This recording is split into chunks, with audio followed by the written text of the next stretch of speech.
Have you ever wondered why there aren't enough chargers? Have you wondered why Tesla or GridServe or Instabolt or Osprey don't just add dozens of new chargers in new purpose-built hubs at every location? That would solve our availability problem. The answers will surprise you. Dave Takes It On investigates why they don't do this.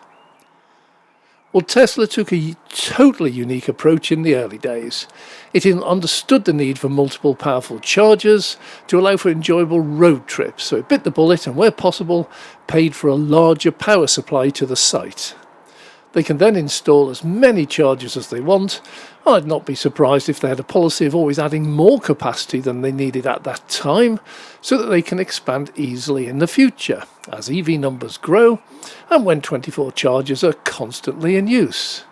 However, on a recent trip to T-Bay services on the M6 in the Lake District, I discovered a hole in that plan. They had installed 8 V2 chargers, each rated at 150 kilowatts, but with the power shared between 2 bays. So, if it's quiet, you each get 150 kilowatts.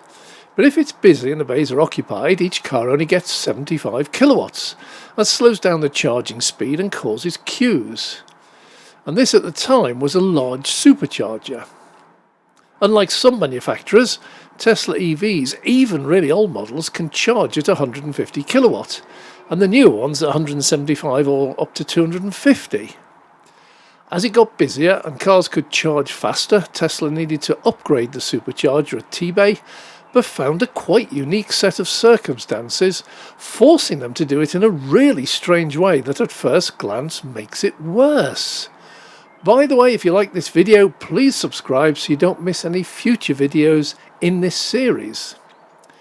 Well, T-Bay was first built way back in 1972, and a power supply was installed that was deemed adequate at the time.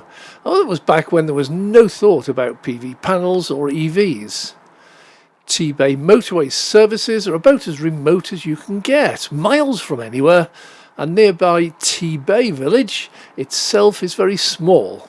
Other than that, there's nothing for miles and miles but farms. When EVs became popular, T-Bay Services was an instant market leader, straight into offering their services as a site for Tesla and GridServe, who not only jumped at the chance, but used the maximum power they could negotiate, soaking up all the spare capacity provided decades before. When they wanted to upgrade them recently, they came across a severe power limitation.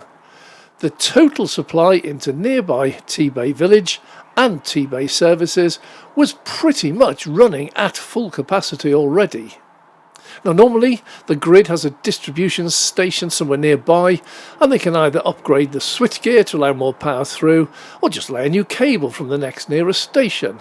Well, that costs money, but it's relatively simple. In the case of T-Bay, it seems that both the cables and the distribution switchgear installed are pretty much running flat out at full capacity. They could not just upgrade the distribution station, and also the nearest one is not just a few miles away, it's tens of miles away, over the hills and valleys, prime farming land, and that next nearest distribution station is itself already running at very high capacity. In the 70s, there was no possible reason anyone could see for more capacity. The problem today, then, is that T-Bay Services has extremely limited remaining power available and cannot just pay to upgrade short cables or distribution stations.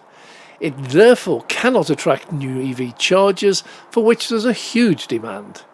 It also cannot allocate existing networks, Tesla and GridServe, additional power to add new chargers. So talks with the grid and the distribution are constantly taking place, but there is no quick and easy answer. Not only does T-Bay Services want more power today, so do dozens of huge wind farms and solar PV farms and massive battery storage schemes and other charger networks. It simply means get to the back of a very long queue. And in a double whammy, T-Bay Services, which owns all the farmland around the services, have huge plans to build a solar PV farm to supply 100% clean green electricity to the services and to the chargers, relieving the strain on the grid, But they cannot add any PV at all and connect them into existing cables, as the capacity of those cables cannot handle the additional power. Nor can they add a megapack to store excess power. First, there's hardly ever any excess power available, but secondly, they're designed to top up overnight on cheap rate electricity and then use the PV panels live during the day together with the battery power at the busy peak midday time. Without the PV panels, it's not going to work as designed. All parties are putting pressure on the grid. It would appear that funding is not an issue when you're dealing with T-based services, Tesla and GridServe, but the grid cannot do the work quickly enough. The government is already being pressured by wind farms, solar PV farms and EV charger networks, who are all experiencing huge delays getting connected to the grid to speed things up. Now, Tesla looked at the problem logically. They operate their own proprietary software that monitors not only capacity and demand at the individual chargers and the supercharger site as a whole, but it also monitors all the cars driving anywhere near, checking their state of charge and likely destination, so they can accurately anticipate what demand is expected in real time.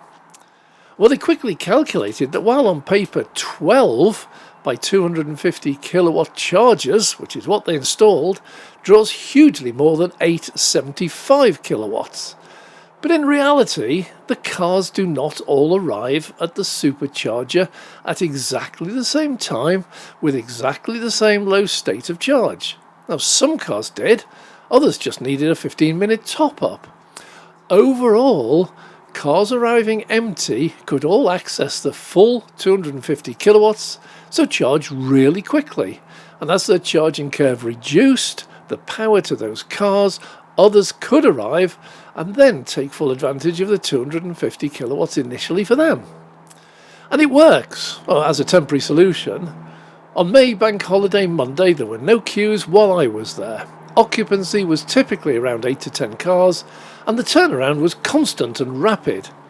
Now, if 12 Tesla Model 3 or Model Y performance cars, each capable of the full 250 kilowatts maximum charging, and all with less than 10% state of charge, and all had preheated on the way, and all arrived at exactly the same moment, and all plugged in exactly together, I suspect that 12 chargers would simply throttle to everyone.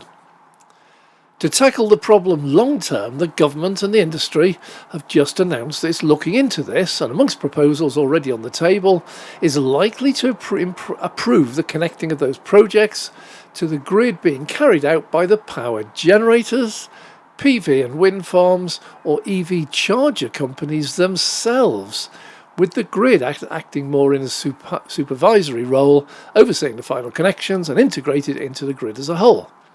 This is hoped to alleviate problems that companies like T-based services and Tesla are coming across every day.